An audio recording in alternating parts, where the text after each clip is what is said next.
Shalom, on a parlé dernièrement de l'importance de la fuite des honneurs. Il ne faut pas se tromper. Ça concerne nous-mêmes. Nous devons tout faire pour fuir les honneurs. Par contre, nous devons tout faire pour honorer notre prochain. Bien que quelque part on ne lui rend pas service, on ne doit pas s'occuper du olam haba des personnes, de leur monde à venir, de leur olam hazé. Sinon ça devient invivable. Je dois m'occuper d'honorer, de donner le mieux que je puisse de olam hazé à mon prochain. Et à un point tel, la Gemara raconte dans Bava Metzia et dit quelle est la chose à propos de laquelle Bemarav, c'est en terre d'Israël, le Talmud de Babylone a été écrit en Babylonie. Et il est certain que ceux qui habitaient en terre d'Israël étaient quand même de niveau spirituel plus élevé. La terre d'Israël, elle est sainte. Alors les rabbins de Babylonie demandent en Israël quelle est la chose à laquelle font le plus attention les grands saints de la terre d'Israël. Répond la Gemara, de ne pas faire honte à leur prochain. Faire honte. La Gemara dit c'est comme un assassinat. Parce que comme le sang il blanchit, après il rougit, ou il rougit, après il blanchit, comme tu vois que son sang, comme si tu as versé son sang. Quelqu'un pour qui on sait à quel point les honneurs sont importants pour quelqu'un, quand tu tues son honneur, tu l'as cassé, il peut tomber en dépression, vraiment mourir. Et chaque fois qu'il y pense, c'est une souffrance terrible. Et c'est tellement facile de faire honte à son prochain. Une fois le Stipler, un des plus grands rabbins de la génération passée, était à la synagogue, et il voit un enfant qui prend comme ça au milieu de la prière un livre, qui n'est pas un livre de Torah. Au lieu de prier, il lit un livre. Il vient près de lui et il lui crie dessus. Imaginez, le Gdol Ador, le plus grand de la génération, qui vient crier sur un enfant. Et l'enfant lui dit, non, c'est un sidour que j'ai. Tout rouge, l'enfant. Et c'est pas compris qu'il a fait une erreur terrible. Il a cru que l'enfant s'amusait avec un livre. Non, en fait, il priait dans un vrai livre. Il y a un problème. Un enfant, avant l'âge de 13 ans, pour un garçon, avant l'âge de 12 ans pour une fille, il est considéré comme katan, comme petit, mais elle, il ne peut pas pardonner. Son pardon n'a pas de valeur, parce qu'il n'a pas encore la conscience de ce que c'est. Le mec ne peut pas non plus faire une acquisition, te faire acquérir un objet. Il est encore considéré comme petit. Donc tu peux demander pardon toute ta vie, ça ne sert à rien. Tant qu'il n'a pas 13 ans, il n'y a pas de mechila, il va pardonner. Le jour des 13 ans de ce gosse, qui arrive au milieu de la bar mitzvah, un homme qui n'était pas invité, le Stipler lui-même.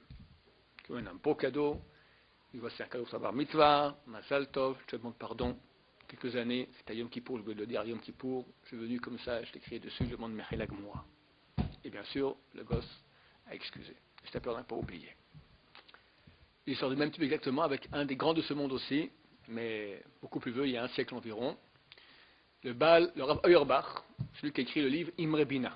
C'était le grand-père du Rav Shlomo Zalman Auerbach, un des plus grands poskim de la génération passée, l'arrière-grand-père du Rav Shmuel Auerbach, un des 5 grands de la génération aujourd'hui, Rav Shmuel Auerbach. Alors son arrière-grand-père, le Bal Imre Bina, juste pour dire un peu quel calibre, qui c'était cet homme-là, un homme, un grand Talmid Chacham, d'une pauvreté, d'une simplicité effarante.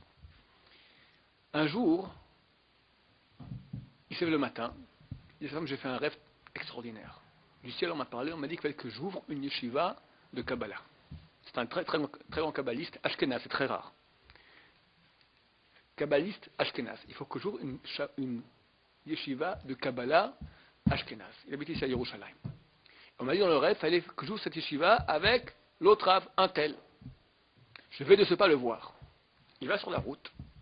Et qui va venir en face de lui sur la route? Le rabbin un tel. Ah bah c'est bien, je te cherche. Bah moi aussi je te cherche. Pourquoi tu me cherches? Parce que toi j'ai rêvé cette nuit qu'on m'a dit qu'il fallait que j'ouvre une yeshiva de Kabbalah avec toi, le Imre Bina. Les deux ont rêvé simultanément la même nuit qu'ils devaient ensemble ouvrir une yeshiva pour Kabbalah. Ils l'ont ouvert, ils l'ont appelé Sha'ar Shamaim, les portails du ciel, qui est aujourd'hui encore à Jérusalem une des plus importantes yeshivas de Kabbalah, Ashkenaz, très connue. Bon, qui c'est le Imre Bina? Le Imre Bina, il habitait au-dessus de la synagogue. Et un samedi après-midi, la sieste, il ne pouvait pas dormir. Les enfants font un tapage à la synagogue, ils s'amusent, ils jouent à cache-cache, ils montent, ils descendent. Ça l'énerve, il se lève, Et il descend les escaliers pour la synagogue. Les enfants entendent que des escaliers, quelqu'un descend, et savent qui c'est le Rav. Tout le monde s'enfuit. Sauf le pauvre Chaim, qui lui était tout à fait, il était étudié la Torah tranquillement. Le Rav arrive, il voit Chaim, lui tombe dessus. T'as pas honte, comment fais-tu du bruit, comme ça, tu fais comme si tu dis maintenant, qui a fait tout ce tapage? Je vois bien que c'est toi, t'es tout ça, toi, tout ça, tu fais tout ce tapage-là, et il lui crie dessus.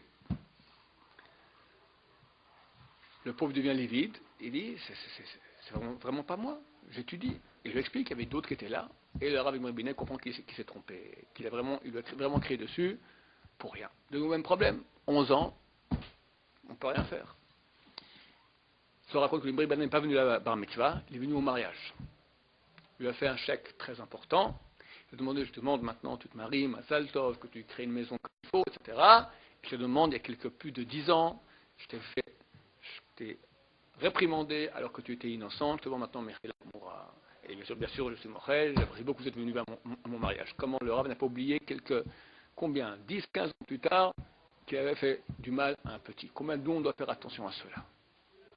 Les personnes auxquels on peut le plus facilement faire du mal, ce sont les petits. Parce qu'on les prend pour rien. Tu fais la queue. Il faut déjà assez insolent pour doubler à la queue quelqu'un. Mais t'as un petit qui regarde là-bas, qui rêvasse. Bon, il rêvasse, zloup. Il n'ose pas demander. C'est un petit, combien de fois moi-même j'envoie mes petites filles à ma Colette, à l'épicerie en bas. Les pauvres se mettent à revenir en pleurant, parce que les gens passent devant, sans cesse. C'est pas du vol, c'est du vol. Du vol. La grandeur de l'homme se voit dans les petites choses, surtout dans la relation avec l'autre. Bonne journée.